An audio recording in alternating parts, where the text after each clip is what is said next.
오늘의 큐티 말씀은 민수기 3장 40절부터 51절입니다. 제목, 첫 아들을 여호와께. 먼저 앞뒤 문맥을 살펴보겠습니다. 민수기 1장에서 인구 조사가 이루어졌습니다. 가나안 땅을 정복하기 위해 20세 이상 되는 남자들을 계수하였지만 실제로 이들은 가나안 땅에 들어가서 싸우지도 못하고 광야에서 죽었습니다. 인구조사 가운데 레위 지파 사람들은 예외로 하였습니다. 그러나 민수기 3장에서 레위 지파 인구를 집안별로 따로 계수합니다.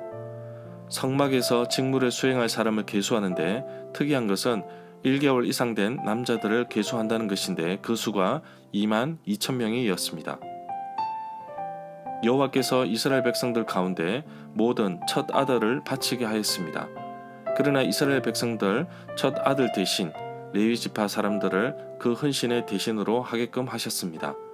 한 달 이상 된 이스라엘의 맏아들은 22,273명이었고 한 달 이상 된 레위 지파 사람들은 22,000명이었습니다. 남은 273명은 한 명당 성소의 세겔 5세겔을 지불하게 됩니다. 문단을 나눠보겠습니다. 40절부터 51절은 모든 첫 아들 대신 레위 사람들을 바쳐라.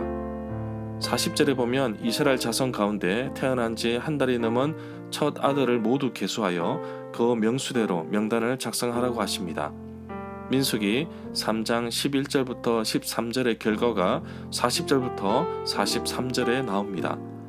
41절에 보면 여호와께서 모세에게 이스라엘 자손 가운데 처음 태어난 자, 맏아들 대신 레위 사람들을 구별하여 세워 돌리고 또 이스라엘 자손의 모든 가축 가운데 모든 처음 태어난 것 대신에 레위 사람의 가축을 구별하여서 나의 몫으로 삼으라고 하십니다. 42절부터 43절에 보면 레위 사람들은 성막에서 직무를 수행하는 사람이었지만 또 하나 기억해야 할 것은 하나님께서 이들을 소유하셔서 거룩하고 구별되게 세운 자들이란 것입니다.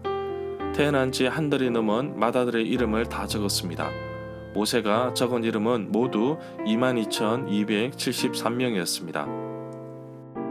45절에 보면 민수기 3장 12절에서 여호와께서 이스라엘 백성 가운데 레위인을 택하시면서 레위인을 여호와의 것이라고 말씀하셨습니다.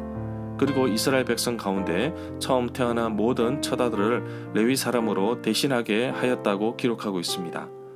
46절에 보면 여호와께 드리는 모든 생물의 처음 태어난 것, 사람이나 짐승까지는 다 이스라엘 백성들에게 돌아가지만 처음 태어난 사람은 반드시 대속하여야 한다고 말씀하십니다. 처음 태어난 부정한 짐승도 대속해야 합니다. 태어난 지 한 달이 지나면 정한 대로 성소의 세겔을 따라 은 5세겔로 대속해야 합니다. 1세겔은 20게라이기 때문에 5세겔은 100게라가 됩니다. 47절에 보면 이 당시에는 아직까지 화폐를 만들어서 사용하지 않았기 때문에 은을 달아서 사용하였습니다. 당시의 사람들은 정확하게 측량된 도구나 기준이 없었기 때문에 제사장들이 정해주는 척도로 통용이 되었습니다. 발견된 저울추로 추정해보면 1세겔은 약 12g 정도 된다고 합니다. 48절에 보면 그 돈, 은을 아론과 그 아들들에게 주어서 그것을 이스라엘 백성 273명을 대신해서 바치는 속전으로 삼으라고 하십니다. 절마다 상세한 설명과 구절 해석, 그리고 핵심 내용과 중심 줄거리는 네이버 블로그에 올려져 있습니다. 내게 주시는 교훈입니다. 첫 아들을 바친다는 의미는 하나님께서 베풀어 주신 은혜를 생각하며 첫 소득을 주께 드린다는 의미를 포함하고 있다고 볼 수 있습니다. 하나님께서 내게 주신 은혜를 기억하면서 감사하는 삶을 살기를 원합니다. 이스라엘 백성 대신 성막에서 일하는 레위 사람들을 대신 대속하셨습니다. 많은 성도들 대신 교회 사역자들, 선교사들을 세워서 주님의 일을 하게 하십니다. 그러나 성도님들도 보내는 선교사임을 잊지 말아야 합니다. 이스라엘 백성들을 구원의 대속물로 드려지는 것은 곧 하나님의 주권을 인정하는 것으로 이해할 수 있습니다.